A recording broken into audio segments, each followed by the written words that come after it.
जय Hind and hello guys, स्वागत है आपका आपके अपने YouTube चैनल ज्ञानदय होस्ट में। और इस वीडियो में मैं आपको बताने वाला हूं गुजरात आंगनवाड़ी भर्ती 2025 ऑनलाइन फॉर्म के बारे में कि कैसे आपको इस भर्ती का फॉर्म फिलअप करना है। गाइस, इस वीडियो के अंदर आपको कंप्लीट जानकारी दी जाएगी जिससे कि आप इस फॉर्म को सभी प्रॉब्लम के हल सहित भर पाएंगे और बिना किसी मिस्टेक के भर पाएंगे। तो वीडियो को आपको पूरा देखना है। अब पहले आप ये जान लीजिए कि कौन लोग इसमें अप्लाई करने के लिए एलिजिबल है और फिर आपको इसी वीडियो में आगे ये जानने को मिल जाएगा कि कैसे आपको फॉर्म को फिल करना है अपने मोबाइल से या फिर कंप्यूटर से। तो चलिए शुरू करते हैं। अगर आपने अभी तक वीडियो को लाइक शेयर नहीं किया हो तो कर देना और चैनल को सब्सक्राइब करके बेल आइकन ऑन कर लेना। इसके बाद में जो लिंक वीडियो के डिस्क्रिप्शन में दिया है आप ओपन करेंगे, आपको जानने को मिलेगा कि इसमें 9500 प्लस वैकेंसी निकाली गई है। एंड आप लोग इस फॉर्म को 8 अगस्त 2025 से लेकर के 30 अगस्त 2025 तक भर पाएंगे। और गाइज, इसमें किसी भी कैटेगरी कैंडिडेट को कोई एप्लीकेशन फीस पे करने की आवश्यकता नहीं है। सभी कैटेगरी कैंडिडेट फ्री में अप्लाई कर पाएंगे। इसके अलावा गाइज, जॉब लोकेशन आपकी गुजरात रहने वाली है और इसमें गुजरात स्टेट के कैंडिडेट ही अप्लाई कर पाएंगे। जी हाँ, आपने सही सुना, अदर स्टेट के कैंडिडेट इसमें अप्लाई करने के लिए एलिजिबल नहीं है। अब आप यहाँ पर जान लीजिए कि कौन सी पोस्ट के लिए कितनी वैकेंसी और क्या क्वालिफिकेशन से आप अप्लाई कर सकेंगे। तो आंगनवाड़ी वर्कर पर 3000 प्लस पोस्ट है, 12वीं पास कैंडिडेट अप्लाई कर सकते हैं। आंगनवाड़ी मिनी वर्कर पर 2000 प्लस पोस्ट है और 12वीं पास कैंडिडेट अप्लाई कर सकते हैं। आंगनवाड़ी हेल्पर पर 4000 प्लस पोस्ट है और 10वीं पास कैंडिडेट अप्लाई कर सकते हैं। फिर गाइज, आपकी एज लिमिट आप देख सकते हैं 18 से 33 साल के बीच रहने वाली है। इसके बाद आप यहाँ पर अगर इसमें अप्लाई करने के लिए एलिजिबल है और आपका इंटरेस्ट है तो आप क्या करेंगे, इंपोर्टेंट लिंक्स के सेक्शन से अप्लाई ऑनलाइन लिंक ओपन करेंगे। अब गाइज, यहाँ पर आपके सामने लोकेशन वाइज वैकेंसी आ जाएगी और पोस्ट का नाम भी आप यहाँ पर देख सकते हैं। तो आप यहाँ पर ये जान सकते हैं कि कौन सी लोकेशन के लिए वैकेंसी निकली हुई है और जो उसका PDF है वो भी आप यहाँ से डाउनलोड कर सकते हैं, व्यू कर सकते हैं।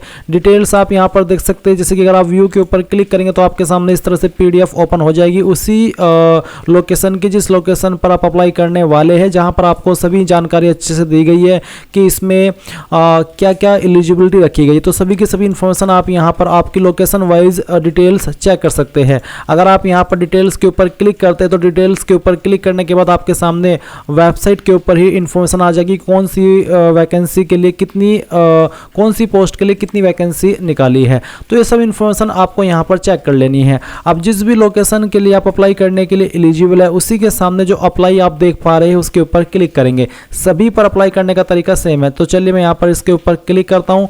इसके ऊपर क्लिक करने के बाद आपके सामने इस तरह से इंस्ट्रक्शंस आएंगे। इन सभी को चेक करने के बाद आप आई एग्री इसके ऊपर क्लिक करेंगे एंड देन अब आपके सामने कुछ ऐसा इंटरफेस आ चुका है जैसे कि आप वीडियो में देख सकते हैं। यहाँ पर गाइज, आपको सभी जानकारी गुजराती लैंग्वेज के अंदर देखने को मिलेगी और मैं आपसे माफ़ी चाहता हूँ कि मुझे गुजराती लैंग्वेज नहीं आती, इसलिए मैंने इसको इंग्लिश के अंदर ट्रांसलेट किया है ताकि मैं आपको अच्छे से जानकारी एक्सप्लेन कर सकूँ और मैं खुद भी समझ सकूँ कि कहाँ पर क्या जानकारी आपसे पूछी है और फिर उसके बदले में आपको क्या जानकारी फिल करनी है। तो आपको वीडियो में पूरी इन्फॉर्मेशन बहुत ही अच्छे से एक्सप्लेन की जाएगी, तो वीडियो को आपको पूरा देखना है। तो जैसे ही आपके सामने ये वाला इंटरफेस आ जाए, यहाँ पर गाइज आपके सामने सबसे पहले डिस्ट्रिक्ट है। तो आप किस डिस्ट्रिक्ट के लिए अप्लाई करें और डिस्ट्रिक्ट आपको सिलेक्ट कर लेनी है। डिस्ट्रिक्ट सिलेक्ट करने के बाद में आप यहाँ पर आपकी तालुका सिलेक्ट कर लेंगे और तालुका सिलेक्ट करने के बाद में आप देखेंगे ग्राम विलेज। तो आपको यहाँ पर ग्राम विलेज और सिटी का ऑप्शन मिलेगा। तो इनमें से जो भी आपके ऊपर एप्लीकेबल हो रहा है वो आप सिलेक्ट कर ले और फिर उसके बाद में आप यहाँ पर वो अपना या तो ग्राम सेलेक्ट करेंगे या फिर आपका जो सिटी है वो सिलेक्ट करेंगे। क्योंकि मैंने यहाँ पर सूरत सेलेक्ट किया तो मेरे सामने यहाँ पर सिटी का ऑप्शन है और सिटी में वार्ड लगते हैं, तो मैंने यहाँ पर अपना जो वार्ड है वो सिलेक्ट करना है। तो ये मैं आपको डेमो के लिए बता रहा हूँ। इसके बाद आप देखेंगे यहाँ पर आंगनवाड़ी, तो जो आपकी इनमें से आंगनवाड़ी है वो आपको सिलेक्ट कर लेनी है। ये सिलेक्ट करने के बाद में आप देखेंगे आपका नाम आपको इंग्लिश के अंदर लिखना है और ये नाम आपका अंग्रेजी के बड़े अक्षरों में आपको लिखना होगा। फिर आपको आपका नाम गुजराती लैंग्वेज के अंदर यहाँ पर लिख देना है। फिर आपको आपकी जो कास्ट है, आप मेल है फीमेल है, वो आपको बताना है और फिर स्पेस यहाँ पर ऑटोमेटिकली है, तो आपको यहाँ पर जो आपका स्पेस है वो सिलेक्ट कर लेना है कि कौन सी पोस्ट पर आप अप्लाई कर रहे हैं बेसिकली। तो आप इसमें से जो भी आपका माध्यम है वो आप सिलेक्ट कर लीजिएगा। फिर आप ये मोबाइल नंबर डालेंगे जो कि आप रजिस्टर करना चाहते हैं एंड देन आप ये कैप्चा कोड फिल करेंगे और सेंड OTP इसके ऊपर क्लिक करेंगे। नाउ गाइज आपके सामने यहाँ पर कुछ ऐसा इंटरफेस आएगा जैसे कि आप वीडियो में देख सकते हैं। अभी आप यहाँ पर कुछ और जानकारी भरेंगे, जैसे कि यहाँ पर सबसे पहले नेम इन इंग्लिश, आपको यहाँ पर आपका नाम इंग्लिश के अंदर लिखना है और जो आप यहाँ पर नाम लिखेंगे ये आपको आपके 10th के सर्टिफिकेट के अकॉर्डिंग फिल करना होगा। उसके बाद में आप देखेंगे नेम ऑफ फादर हस्बैंड, आपको यहाँ पर या तो आपके पिता का नाम देना है या फिर आपके पति का नाम देना है अगर आपकी शादी हो चुकी है, और ये भी आप 10th के सर्टिफिकेट के अकॉर्डिंग फिल करना। तो जो भी है वो आप यहाँ पर डाल दीजिए। ये डालने के बाद में आप यहाँ पर देखेंगे सरनेम, तो ये जो आपका सरनेम है ये भी आपको SSC सर्टिफिकेट के अकॉर्डिंग फिल करना है। अभी जो आपने यहाँ पर आपका नेम ऑफ फादर या फिर हस्बैंड का नेम लिखा है ये तो आपने लिखा ही है, साथ ही साथ जो आपका सरनेम है ये भी आपको यहाँ पर SSC सर्टिफिकेट के अकॉर्डिंग लिखना है। तो जो भी है वो आप यहाँ पर लिख दीजिए। उसके बाद आप देखेंगे नेम इन गुजराती, अब आपको यहाँ पर सेम इन्फॉर्मेशन गुजराती लैंग्वेज के अंदर देनी है। पहले आपको यहाँ पर आपका नाम देना है 10th के सर्टिफिकेट के अकॉर्डिंग गुजराती लैंग्वेज में, और फिर आपको यहाँ पर SSC सर्टिफिकेट के according he name of father या हस्बैंड का नाम देना है गुजराती लैंग्वेज में, और फिर आपको यहाँ पर सरनेम देना है। मुझे यहाँ पर थोड़ा कन्फ्यूजन ये लग रहा है जो कि मैं आपके साथ में भी डिस्कस करना चाहता हूँ। आपको यहाँ पर बोला है name of father husband as per SSC certificate. अब जब इन्होंने ये बोल दिया कि आपको SSC सर्टिफिकेट यानी कि 10th के सर्टिफिकेट के अकॉर्डिंग नाम फिल करना है, तो फिर तो उसमें फर्स्ट नेम लास्ट नेम दोनों होते हैं, सरनेम अलग से नहीं होता है। बट फिर इन्होंने अलग से सरनेम भी मांगा है। अब इसमें कन्फ्यूजन यही है कि क्या मुझे यहाँ पर पूरा नाम लिखना चाहिए या फिर मुझे सिर्फ फर्स्ट नेम लिखना चाहिए, क्योंकि अगर इन्होंने यहाँ पर फर्स्ट नेम मांगा होता तो फिर ये नहीं लिखते कि एज पर SSC सर्टिफिकेट, क्योंकि अगर इन्होंने SSC सर्टिफिकेट लिखा है तो फिर इसमें तो पूरा ही नाम लिखना होता है। बट इन्होंने सरनेम के लिए अलग से विकल्प दिया है, तो मैं आपको यही सजेस्ट करूंगा कि आप यहाँ पर आपके फादर का या हस्बैंड का फर्स्ट नेम ही डालें SSC सर्टिफिकेट के अकॉर्डिंग, और लास्ट नेम आपको यहाँ पर सरनेम में फिल कर देना है, क्योंकि उसके लिए अलग से ऑप्शन दिया है। अगर आप यहाँ पर पूरा नाम डाल देंगे और फिर अलग से सरनेम डालेंगे तो ऐसे में आपका नाम इतना बड़ा लिखाई देगा, जैसे कि मैं यहाँ पर लिखा हूँ SATTARMALI के मलिक, फिर उसके बाद में अगेन आपको MLI के मलिक देखने को मिलेगा। अगर आप यहाँ पर इसमें फर्स्ट नेम डाल देते हो और यहाँ पर सरनेम में सरनेम डाले तो फिर आपको पूरा नाम दिखाई देगा। तो जो भी मैंने आपको यहाँ पर चीज़ें डिस्कस की है उसके अकॉर्डिंग आपको आपकी डिटेल्स यहाँ पर फिल कर देनी है, पहले इंग्लिश में और फिर नीचे आपको गुजराती लैंग्वेज में। अब आती है डेट ऑफ बर्थ, तो आप यहाँ पर कैलेंडर के ऊपर क्लिक करेंगे और जो भी डेट ऑफ बर्थ है वो सिलेक्ट कर लेंगे। पहले यहाँ से आपको ईयर सेलेक्ट कर लेना है, फिर यहाँ से आपका मंथ और उसके बाद में डे, तो डेट ऑफ बर्थ आ जाएगी। नेशनलिटी में आपको यहाँ पर इंडियन अनदर जो भी है वो आपको सेलेक्ट कर लेना है। मैं यहाँ पर भारतीय सेलेक्ट कर लेता हूँ। फिर आता है mental status, married unmarried window divorce, जो भी है वो आपको यहाँ पर सेलेक्ट कर लेना है। उसके बाद आती है आपकी कास्ट कैटेगरी, तो जो भी आपकी कास्ट कैटेगरी इनमें से वो आप यहाँ पर सेलेक्ट कर लेंगे। जनरल SC ST जो भी है वो आप सेलेक्ट कर लीजिएगा। अगर आप यहाँ पर SC ST OBC है तो आपको कास्ट सर्टिफिकेट की जानकारी देनी है, जहाँ पर आप सर्टिफिकेट नंबर देंगे कास्ट का और साथ ही साथ बताएंगे कि आपका सर्टिफिकेट किस डेट में जारी हुआ है।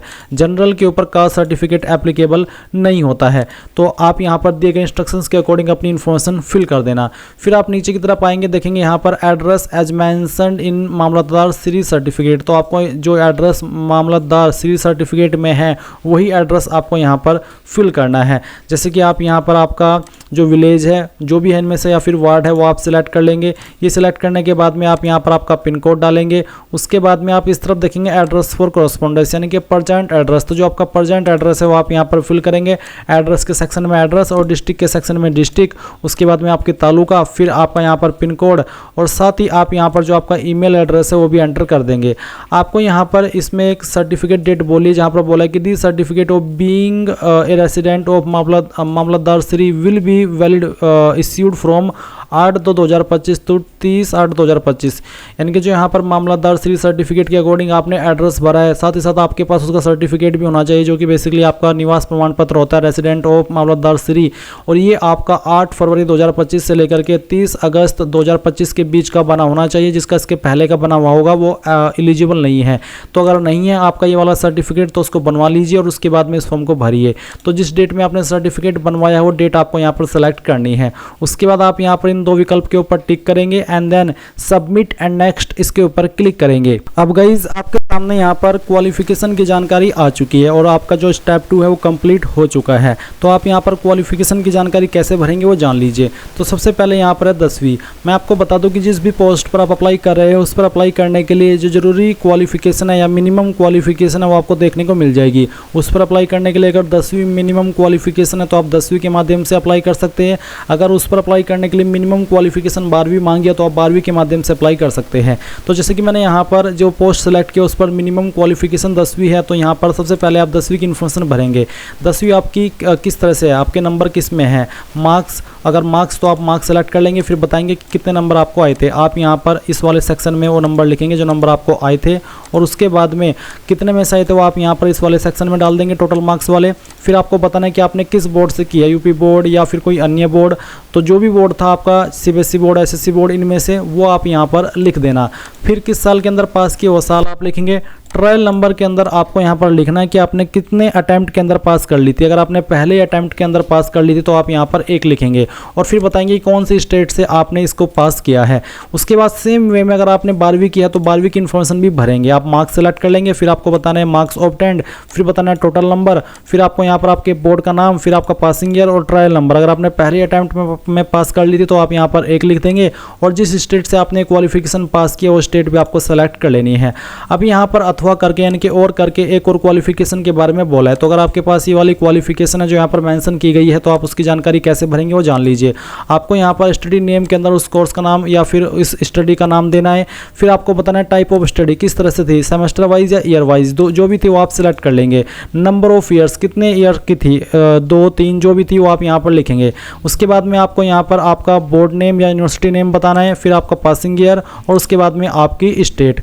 और गाइज अगर आपके पास ये क्वालिफिकेशन न हो तो भी आप अप्लाई कर सकते हैं, क्योंकि ये क्वालिफिकेशन कंपलसरी नहीं है। कंपलसरी जो क्वालिफिकेशन है वो मैं आपको ऑलरेडी बता चुका हूँ।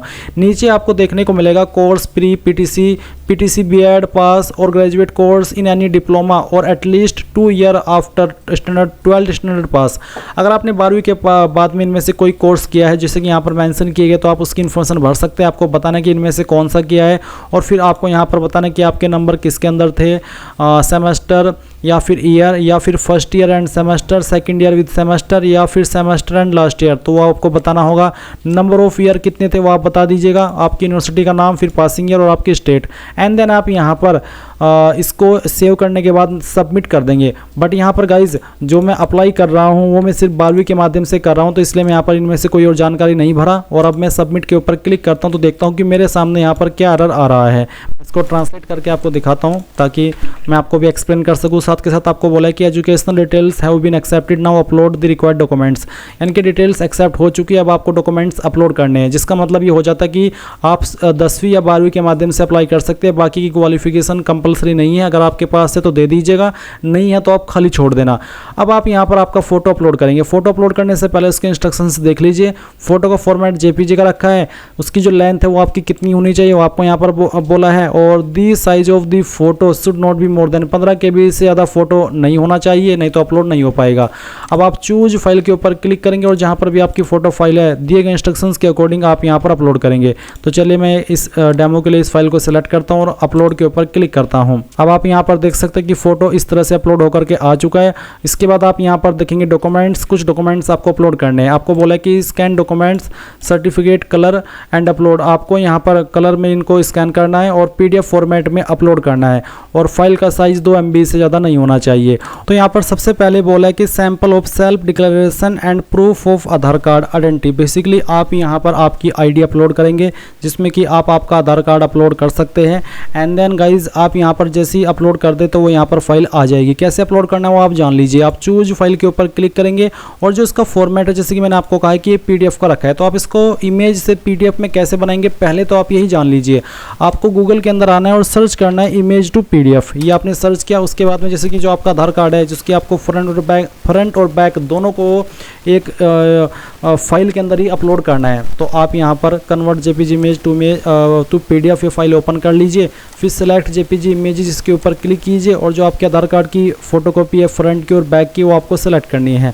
अब जैसे कि मैं आपको कई बार बता चुका हूँ, अगेन बता देता हूँ कि मैं इस फॉर्म को डेमो के लिए भरा हूँ, तो मैं यहाँ पर 2 रैंडम इमेज सेलेक्ट कर लेता हूँ। मैंने ये सेलेक्ट किए, ओपन किया।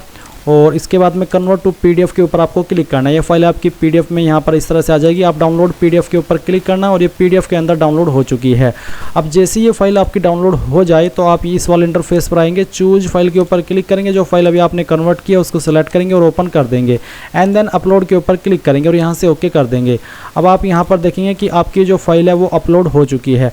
आप यहाँ पर फाइल अपलोडेड देख सकते हो और व्यू के ऊपर क्लिक करके आप इसको व्यू भी कर सकते हैं कि सही फाइल अपलोड हुई भी है या फिर नहीं। उसके बाद में आप देखेंगे example of date of birth, school leaving certificate और credit certificate of 10th standard. अब आपको यहाँ पर आपका डेट ऑफ बर्थ का प्रूफ देना है, जिसमें कि आप यहाँ पर आपकी टीसी दे सकते हैं, स्कूल लिविंग सर्टिफिकेट या फिर 10th का मार्कशीट या सर्टिफिकेट दे सकते हैं जिसमें कि आपकी डेट ऑफ बर्थ मेंशन हो। अगर आपके पास बर्थ सर्टिफिकेट है तो वो भी आप यहाँ पर अपलोड कर सकते हैं। तो इन तीनों चीज़ों में से एक तो है स्कूल लिविंग सर्टिफिकेट यानी कि आपकी टीसी, दूसरा है आपकी मार्कशीट या सर्टिफिकेट 10वीं का जिसमें कि डेट ऑफ बर्थ दी गई हो, और तीसरा है बर्थ सर्टिफिकेट। इन तीनों में से कोई एक चीज़ आप यहाँ पर अपलोड कर दीजिए। और जैसे कि मैंने आपको बताया, अगर इमेज में है तो पीडीएफ के अंदर ऐसे ही बनाना जैसे कि भी मैंने आपको बना करके दिखाया है। अब आप लोकल डोमिसाइल सर्टिफिकेट अपलोड करेंगे जो कि मामलतदार श्री धारवा इसके द्वारा जारी किया गया हो तो आप सर्टिफिकेट अपलोड कर देंगे। अब आपको class 10th attempt first marksheet यानी कि जो आपने पहली अटैम्प्ट के अंदर पास कर ली थी, आपको वो मार्कशीट अपलोड करनी है। तो आप चूज फाइल के ऊपर क्लिक करेंगे और जहाँ पर भी आपकी 10th की मार्कशीट है वो आपको यहाँ पर सिलेक्ट कर लेनी है। ये सिलेक्ट करने के बाद आप अपलोड के ऊपर क्लिक करेंगे तो आपकी फ़ाइल यहाँ पर अपलोड हो जाएगी। उसके बाद में गाइज़ आप यहाँ पर नीचे देखेंगे क्लास 12th पास एफर्ट, यानी कि अगर आपने 12वीं की इन्फॉर्मेशन भी भरी है तो आपको सेम वे में 12वीं की मार्कशीट भी यहाँ पर अपलोड कर देनी है। तो जहाँ पर भी आपकी 12वीं की मार्कशीट वो आप सिलेक्ट करेंगे, अपलोड के ऊपर क्लिक करेंगे, यहाँ से ओके करेंगे और वो फाइल भी आपकी अपलोड हो जाएगी। जैसे ही आपके सभी डॉक्यूमेंट्स अपलोड हो तो आपको कन्फर्म एंड सबमिट का ऑप्शन एक्टिव देखने को मिलेगा। तो गाइज जैसे ही आप सभी डॉक्यूमेंट्स अपलोड कर दे उसके बाद में आपको क्या करना है, आपको ड्राफ्ट एप्लीकेशन इसके ऊपर क्लिक करना है। देन आपके सामने आपके फॉर्म का प्रीव्यू आएगा। जो भी जानकारी आपने शुरू से लेकर अभी तक भरी है वो आपके सामने इस तरह से डिस्प्ले पर आएगी। आपको इन सभी को चेक कर लेना है कि अगर कोई गलती आपको लग रही है तो आप बैक में जा करके उसको सही कर लेना। और जब आप ड्राफ्ट एप्लीकेशन को भी चेक कर ले देन आप यहाँ पर ये जो डॉक्यूमेंट्स आपने अभी अपलोड किए हैं आपको व्यू के ऊपर क्लिक करके एक एक को व्यू करना है। जब तक आप व्यू नहीं करेंगे तब तक आप आगे नहीं बढ़ पाएंगे। तो ऑनलाइन भी आपको इनको व्यू करना है। तो आप यहाँ पर देख सकते हैं कि मैंने सभी को व्यू कर लिया और सभी यहाँ पर ग्रीन हो चुका है। अब आप यहाँ पर कंफर्म एंड सबमिट इसके ऊपर क्लिक करेंगे और यहाँ से ओके कर देंगे। अब आप देखेंगे कि जो आपका फॉर्म है वो सबमिट हो चुका है और गाइज आपका फॉर्म भरा जा चुका है और आपको मैसेज के माध्यम से कंफर्मेशन मिल जाएगी कि हाँ आपका फॉर्म भरा जा चुका है और आप ड्राफ्ट्स पहले से ही उसका जो देख चुके हैं। और साथ ही साथ अगर आप अपने फॉर्म को प्रिंट करना चाहते तो आप प्रिंट एप्लीकेशन फॉर्म पर क्लिक करना। इसके ऊपर क्लिक करने के बाद जो एप्लीकेशन नंबर अभी आपको मिला है वो आप यहाँ पर डालना। जो मोबाइल नंबर आपने रजिस्टर किया वो यहाँ पर फिल करना। ये कैप्चा कोड फिल करना, सेंड ओटीपी करना, नंबर के ऊपर ओटीपी जाएगा। जैसे आप ओटीपी डाल करके वेरीफाई कर देंगे तो आप अपने फॉर्म का फाइनल प्रिंट आउट भी ले पाएंगे। इस तरह से गाइज आप लोग गुजरात आंगनवाड़ी भर्ती 2025 का फॉर्म भरेंगे। आई होप ये प्रोसेस आपको पसंद आया होगा। So thanks for watching. जय हिंद।